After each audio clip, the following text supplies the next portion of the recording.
Maybe at some point, but even then, like... Ow! God, I just smoked my head on that. Oh, that hurt. Ah, son of a... Ah.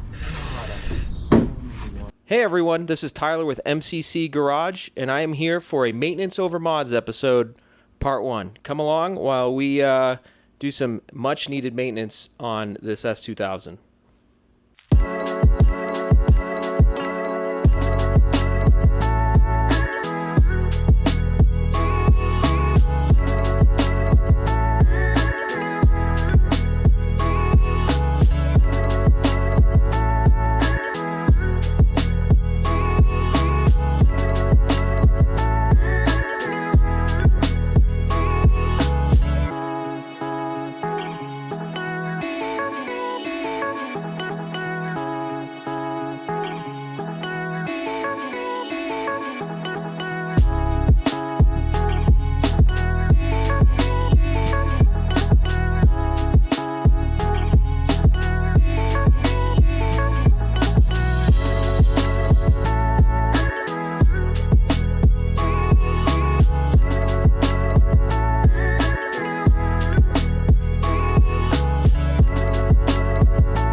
Alright, so first up was rebuilding the shifter, and I used the LHT Performance kit and their video on how to do it. I ended up going with everything in the kit except the shift collar, which was a Car Garage Armis from Nengun Performance, and it is a brass one instead of the plastic. And then I also got a shift boot, which I'll put the link in down below for that as well, which was real genuine leather and pretty sweet.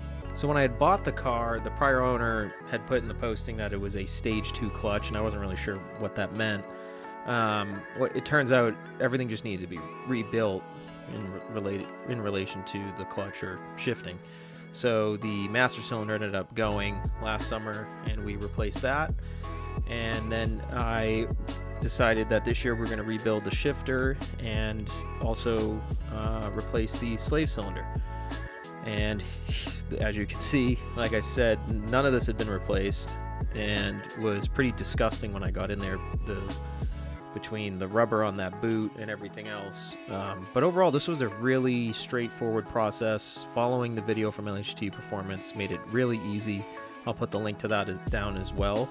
I didn't feel like I had to go step by step or provide instructions on any of this stuff because of how good the videos are. I was pretty shocked when I pulled this boot off and found that the grease had just solidified into gloop. That's what I'm going to call it. And so obviously that was definitely the issue. I mean, look at that. That's absolutely disgusting. The grease. Look at the grease, dude. It's just clumped up. Oh my god. Oh. This was actually the worst part, was getting that bigger plastic collar off. And the LHT Performance video just skips over the pieces where you have to get the really difficult parts off or on. I just really struggled with that. So as you can see, I took a screwdriver to it. Did not care. I ended up regretting that though, because then I gouged the crap out of the joint or ball on the bottom. It got to the point where I was like, okay, the only way this is coming off is if I break it. I have no idea if there's a better way to get this thing off. Maybe if you were to put some new grease in there. But as you can see, breaking it apart with the screwdriver ended up just shooting a piece onto the hood of my car. So that wasn't great, but it needs to be repainted anyways, right? So that's fine. The gouges from my hack job weren't too bad though, so I just took a Scotch-Brite pad or whatever you want to call those things, and just tried to smooth out that area, since that's what the LHT performance video says to do with where that ball sits in the clutch. So I figured that would work on this, and there ended up only being really one little gouge that you could see, and that seemed to be not too big of a deal. I figured if I put enough grease in there, it would be fine, but I probably should have come up with or figured out a different way to get that collar off instead of gouging the crap out of it like that. So haven't noticed anything. It's better than it was, so I'm just gonna roll with it. I was really worried that putting the new plastic collar on that you see me pick up there was going to be just as hard as getting off the old one, but I think the new grease made a big difference in being able to just pop it on with a little bit of effort. If you have any muscles at all, this will be way less effort than this looks like. I was then thinking like, oh, if I had just put new grease on the old one, maybe it would have popped off a lot easier. So if anybody has a way to get that one off, not that I'm probably ever going to take it off, let me know. The next thing I was really worried about is getting this Car Garage Armis from Nengun collar on, because all the videos say it's really difficult, and it just popped on. So I was pretty excited that that's all it took was to grease up both of those and pop it on. I almost didn't believe that it was actually seated, but it was, so that wasn't bad. Now, if you're using the plastic one, some people recommend putting in some water and some hot water and letting it kind of get flexible, because you can crack it, but I didn't use that as part of the kit like I mentioned earlier.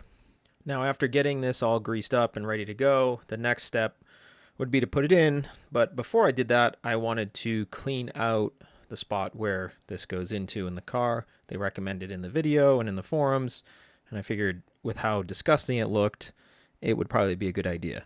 Now, that's the original reason I got those scuff pads, was to clean this out. If there's grooves or any shavings in there, you can use that. But when I went to go do it, I noticed a few people walking towards my garage. There's a memory care facility around the corner, and they usually walk some of the patients through the alleyway where my garage is. And I figured I'd say hi, which I cut out of this because it's a private conversation. But it did lead me to think about my aunt that currently has Alzheimer's and what she and my family are going through. And I haven't really had the time to sit with that. And it just so happened that while I was working on this shifter, that I decided I'm going to sit with this for a minute.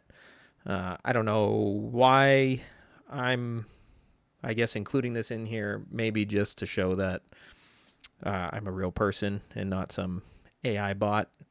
But, you know, I think car stuff gives us a good time, or working on our cars gives us a good chance to just sit and reflect on the shit we're going through in life. And so that's what I decided to do for a minute while I had plenty of time on my hands to do so. Anyways, it was back to it, and I ended up grabbing some brake cleaner, some shop towels. Don't worry, I didn't spray the brake cleaner in or near the car, and started to clean out that little ball joint that's in there to make sure it was good to go. It was just hard to get in there, and the edges are really sharp, so highly recommend putting gloves on. As you can see, I did. I was cutting up my fingers, and I am dainty, so I don't want cut up fingers. I don't care what you think about that. Anyways, after cleaning it out, I put everything back in. It's 3 bolts. It's pretty easy. The biggest thing I was really actually freaked out about was the fact that it didn't seem like it was seating flat, and that was getting me frustrated. But once you kind of tighten all the bolts like you would your lug nuts on your car in a crisscrossing pattern, it sits nice and flat, and it seems to be really good.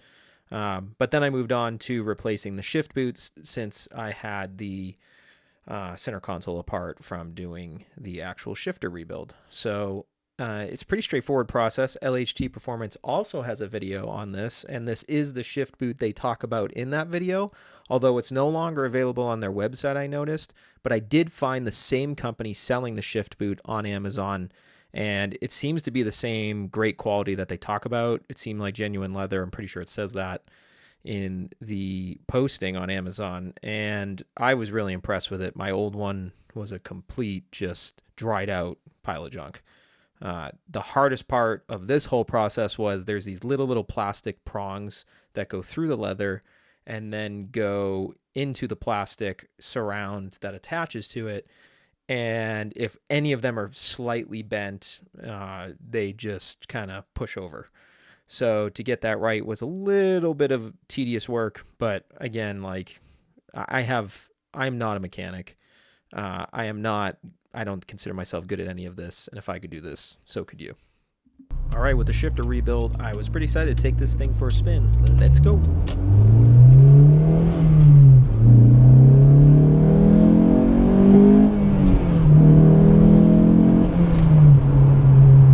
Yeah. That's very smooth. What a world of difference. That is unbelievable that it makes that big of a difference.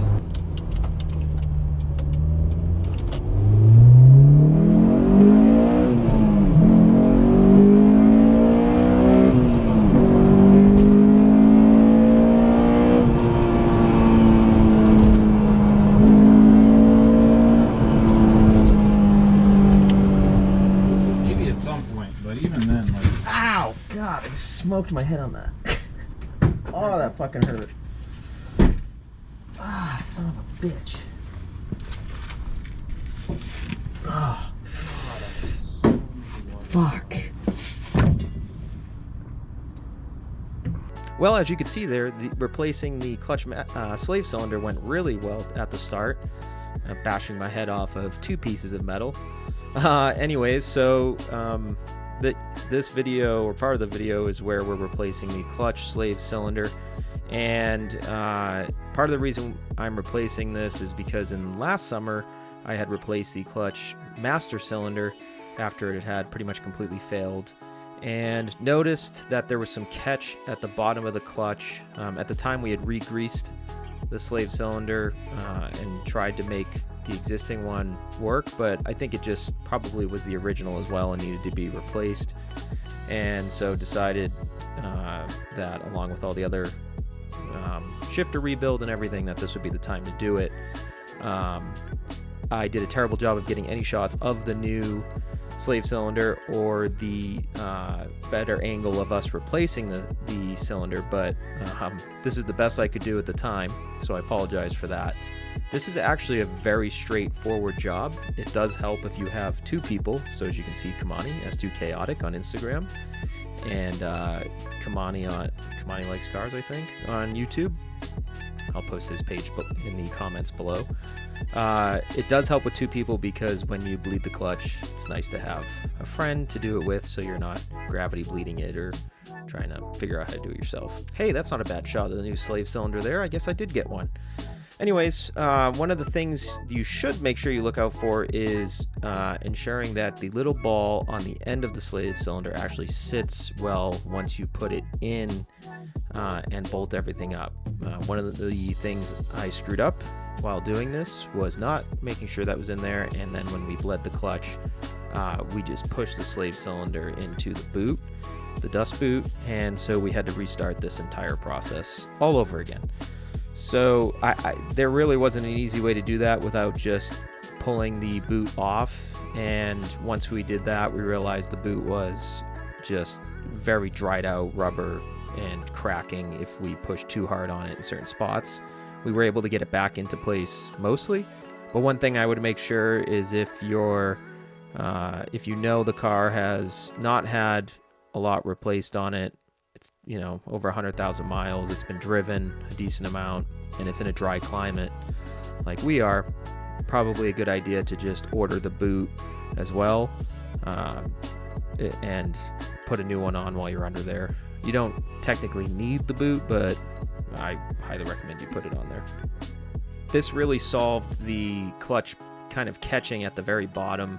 It felt much smoother all the way through, and so between having a new master cylinder, a new slave cylinder, and rebuilding the shifter, everything just felt so nice and smooth. I basically had to relearn how to drive the car at this point because of how different the clutch felt, and I was really excited. So I actually really enjoyed changing and fixing this part from a maintenance standpoint because it made all the difference in the world from a driving experience, and pretty proud of myself to be able to do this.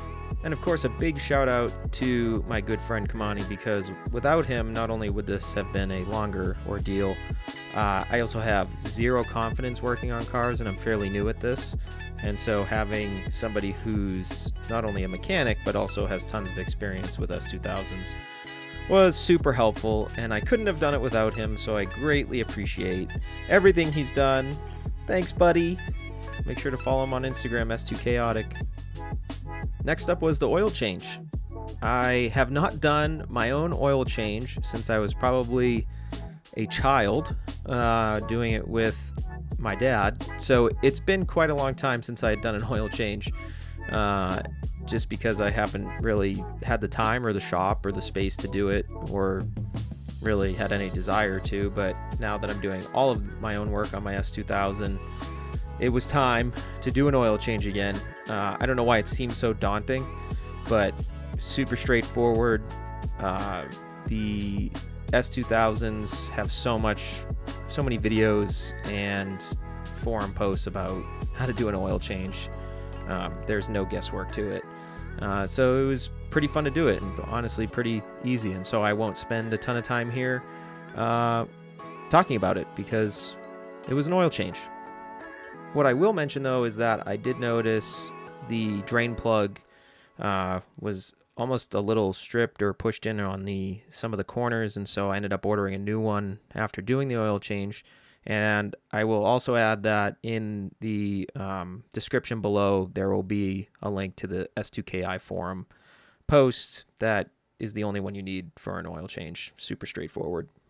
And finally, saving the best for last, repairing or restoring the soft top.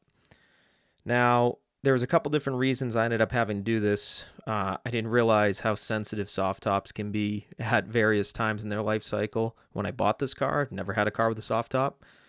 So I was not properly washing and using a protectant on a regular basis for the soft top. And so I noticed some stains specifically in a section of the soft top that I couldn't understand what they were. It turned out I had used an interior cleaner with alcohol as one of the ingredients, and the area where I cleaned behind the seats where the soft top folds into, well, it got onto the soft top and then the sun burnt it. So it just made a couple of spots a lot lighter.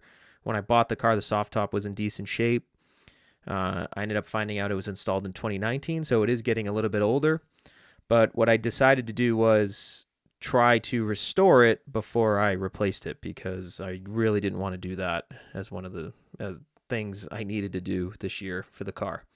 So we tried this soft top restore, and I think it came out pretty good. It was really weird to just paint something onto a car. The stuff can kind of splash everywhere even when you're putting it on. So probably could have put more tape or protected the car a little bit better, because I spent several hours just kind of getting little spots off around the mirrors and on the windows and windshield. But it actually went pretty straightforward, and I'll probably put another coat on it next year, coat or two on it next spring. In the description, you'll find the link to both the soft top restorer I used and the cleaning and protecting products. I did use two different brands. I'd probably go to just the same brand as the restorer next time, but I still have some protectant left. I did this back in March or April, and this episode obviously is coming out in June, and since then it's been holding up really well. I've even washed it with the wash and then put more protectant on it since then, and I'm very, very happy. Overall, it wasn't a terrible year of maintenance for the car. I did notice a few other things we needed to replace. So our VTEC solenoid gaskets definitely need to be replaced on this car, and we're going to do a coolant flush and new coolant next time as well. I'm not sure if it's ever been done. Upgrade the interior switches to actually work with the aftermarket head unit. So we'll get a kit to be able to do that. And I know this might not be a maintenance item for most, but I'm definitely going to be replacing the exhaust. Well, I hope you enjoyed me fumbling around doing very general maintenance, but please make sure to like and subscribe and put notifications on so that you can see part 2 come out later this year. I'm going to be doing a lot of content on this car, so stay tuned.